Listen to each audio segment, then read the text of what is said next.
Hi, நம்ம சேனலில் free mehndi class எடுத்துகிட்ருக்கோம். ஃபஸ்ட் டைம் நம்ம சேனலை பார்க்குறீங்கன்னா லைக் பண்ணிவிட்டு சப்ஸ்கிரைப் பண்ணிக்கோங்க. கிளாஸ் 12 வெட்டிங் எலமெண்ட்ஸ் தான் நம்ம பார்க்க போகிறோம். ஃபஸ்ட்டு பார்த்தீங்கன்னா ஓமகுண்டம் மாதிரி தான் ட்ரா பண்ண போகிறோம். அதுக்கு சென்டரில் வந்து ஒரு டைமண்ட் ஷேப் வந்து ஃபுல்லாக இருக்கிற மாதிரி இல்லாமல் ஒரு ஹாஃப் கொஞ்சம் கேப் விட்டு இந்த மாதிரி போட்டுக்கோங்க. அது கீழே ஸ்டெப் பை ஸ்டெப்பாக நம்ம லைன்ஸ் தான் போட போகிறோம். அது எதுக்கு அப்படின்னா ஒவ்வொன்றுலேயும் ஒவ்வொரு டிசைன் தான் நம்ம கம்ப்ளீட் பண்ண போகிறோம். அந்த சென்டரில் நம்ம விட்டுருக்கோம் இல்லையா அந்த கேப்பு, அதில் வந்து ஃபயர் இருக்கிற மாதிரி ட்ரா பண்ணிக்கலாம். இது ரொம்ப தின் லைனாக ட்ரா பண்ணிவிட்டு அந்த ஃபயருக்கு சென்டர்லாம் ஷேடிங் கொடுத்துக்கலாம். அப்போ தான் ஒரு லைட் எல்லோவாக இருக்கிறப்ப அது பார்க்குறதுக்கு நமக்கு ஃபயர் மாதிரியே இருக்கும். அந்த ஒவ்வொரு பாக்ஸ்லேயும் நான் ஒவ்வொரு டிசைன் கொடுத்து இந்த ஒர்க்கையும் கம்ப்ளீட் பண்ணிக்கிறேன். அதிகமாக பிரைட்ஸ்லாம் வெட்டிங் எலமெண்ட்ஸில் இந்த மாதிரி கஸ்டமைஸ்டு டிசைன்லாம் கேட்பாங்க.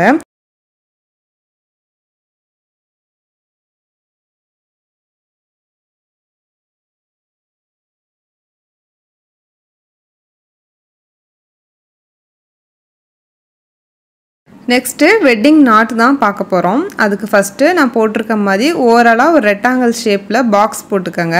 அது சென்டர்லேருந்து அந்த வெட்டிங் நாட்டுக்கு நம்ம பிரைடு க்ரூமோட ட்ரெஸ் வந்து ட்ரா பண்ணிக்கலாம். 2 லேயராக கொடுத்துட்டு அது கொஞ்சம் கர்வாக கொடுத்துக்கோங்க. அப்போ தான் உங்களுக்கு பார்க்குறதுக்கு அந்த நாட்டும் நீட்டாக இருக்கும். ஒன் சைடு வந்து க்ரூமோட டிசைன், இன்னொரு சைடு வந்து பிரைடோட டிசைன், அந்த மாதிரி நம்ம போட்டுக்கலாம். இது ஃபில்லிங்ஸ் வந்து நம்ம எது வேணாலும் கொடுத்துக்கலாம். இப்போ க்ரூமோட டிசைன் அப்படின்னா ரொம்ப சிம்பிளாக தான் இருக்கும். பிரைட்ஸ்க்கு அப்படின்னா தான் கொஞ்சம் கிராண்டாக இருக்கும். இப்போ நான் கொடுத்துருக்குற மாதிரி இந்த மாதிரி அவுட்லைன் ஃபுல்லாக கொடுத்துட்டு சென்டர்லேயும் ஃபில்லிங் கொடுத்து இந்த ஒர்க்கை நம்ம கம்ப்ளீட் பண்ணிக்கலாம்.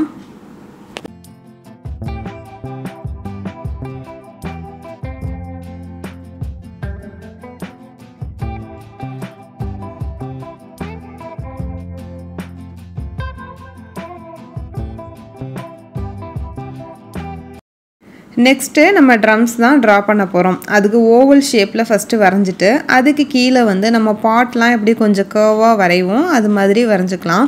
இந்த மாதிரி ஒர்க்கு ஃபிகர் ஒர்க் எல்லாமே வந்துட்டு ஃபஸ்ட்டு ரொம்ப தின்னாக லேயர் மாதிரி கொடுத்துக்கோங்க.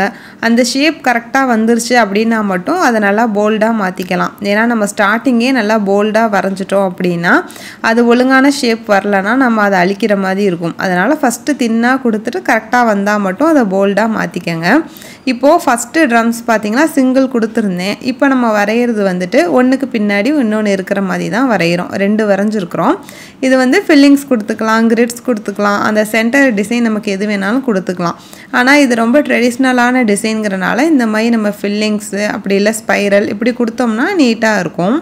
இப்போ அதுலேயே நம்ம நெக்ஸ்ட் டிசைன் பார்க்கலாம். 2 ட்ரம்ஸ் வந்து ஒன்றுக்கு பின்னாடி ஒன்று இருக்கிற மாதிரி வரைஞ்சிட்டு அதுக்கு கீழே பார்த்திங்கன்னா நம்ம இந்த யானையோட தந்தம் தான் வரைகிறோம். இப்போ அது பாருங்கள், அந்த ஃபுல்லாக தெரியாமல் கீழேயும் மேலேயும் அந்த ஹாஃப் தெரிகிற மாதிரி மட்டும்தான் நம்ம ட்ரா பண்ணுறோம்.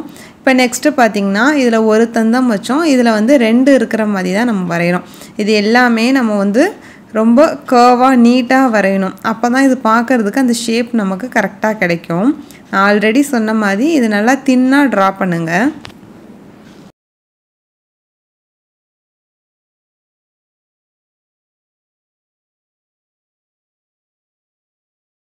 நெக்ஸ்ட்டு டிசைன் நான் மத்தளம் தான் ட்ரா பண்ணுறேன். நல்லா கர்வாக வரைஞ்சிட்டு அது ஒரு சைடு கார்னரில் மட்டும் அதோட வாய் இருக்கிற மாதிரி தான் நம்ம ட்ரா பண்ணுறோம். இப்போ அந்த சைடு ஃபுல்லாகவே நான் லைட்டான ஷேடிங் கொடுத்துட்டு அதுக்கப்புறமா அது சென்டரில் வந்து நான் லைட்டாக ஒரு சின்ன ஃபில்லிங்ஸ் கொடுத்துருக்குறேன். இப்போ இந்த மத்தளத்துக்கு டிசைன்ஸ் பார்த்திங்கன்னா இதுக்கு வந்து நம்ம ட்ரெடிஷ்னலாக போடுற ஹம்ப்பு அப்படி இல்லாட்டி ஸ்பைரல் இதெல்லாம் போட்டால் இது நல்லா இருக்காது. இதுக்கு வெறும் இந்த மாதிரி லைன்ஸ் தான் வரும். இந்த லைன்ஸ் எப்படின்னா மத்தளத்தில் அந்த ரோப் மாதிரி இருக்கும் இல்லையா, அதுக்காக தான் இந்த லைன்ஸ் கொடுத்துருக்குறோம். அதுக்கும் கீழே பார்த்திங்கன்னா ஒரு பெரிய ரோப் மாதிரி தான் ட்ரா பண்ணியிருக்கிறேன். அந்த ரோப் வந்து நல்லா போல்டாக போட்டுக்கோங்க. இப்போ நெக்ஸ்ட்டு மத்தளம் பார்த்திங்கன்னா 2 சைடும் வந்துட்டு நமக்கு அந்த ஓப்பனில் இருக்கிற மாதிரி தான் ட்ரா பண்ண போகிறோம். ஈவனாக 2 சைடும் ஓவல் ஷேப் வரைஞ்சிட்டு அதுக்கு கீழேயும் மேலேயும் வந்து நல்லா நம்ம அந்த எட்ஜஸ்லாம் ஷார்ப்பாக கொண்டு வந்துருங்க. இதுக்கும் சென்டரில் பார்த்திங்கன்னா நான் ஃபில்லிங்ஸ் வந்து நெகட்டிவ் ஃபில்லிங்ஸ் மாதிரி தான் கொடுத்துருக்குறேன். சின்னதாக ஹம்ப் கொடுத்துட்டு அந்த கார்னர்லாம் வி ஷேப் மாதிரி கொடுத்து ட்ரா பண்ணியிருக்கிறேன்.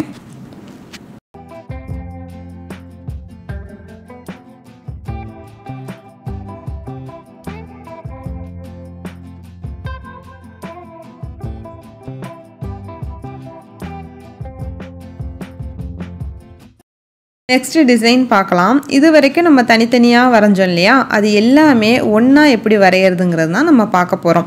ஃபஸ்ட்டு நான் மத்தளம் ட்ரா பண்ணியிருக்கேன். அதுக்கு மேலே வந்து ட்ரம்ஸ் தான் வரைஞ்சிருக்கிறேன். ஆல்ரெடி இது நம்ம வரைஞ்சோம் இல்லையா, அந்த ஒன்றுக்கு பின்னாடி ஒன்று இருக்கிற மாதிரி இது எல்லாமே இந்த இன்ஸ்ட்ருமெண்ட்ஸ் எல்லாமே ஒன்றா இருந்தால் எப்படி இருக்கும் அதுதான் இப்போ நம்ம பார்க்குறோம்.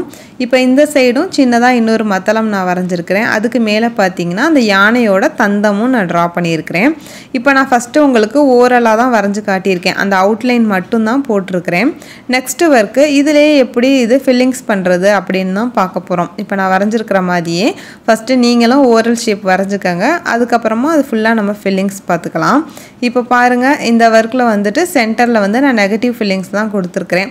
ஒவ்வொன்றுலையும் ஒவ்வொரு டிசைன் நம்ம கொடுத்துக்கலாம். எல்லாமே வந்து இந்த மாதிரி ட்ரெடிஷ்னல் டிசைனாக கொடுத்தா பார்க்குறதுக்கு நீட்டாக இருக்கும். மறக்காமல் நம்ம எல்லாமே முடித்த பிறகு அந்த அவுட்லைனை வந்து போல்டாக மாற்றிடுங்க. அப்போ தான் இன்னும் அது நீட்டாக இருக்கும். இதே மாதிரி ஒர்க் பண்ணி எல்லோரும் எனக்கு வாட்ஸ்அப்பில் சென்ட் பண்ணுங்கள். தேங்க்யூ.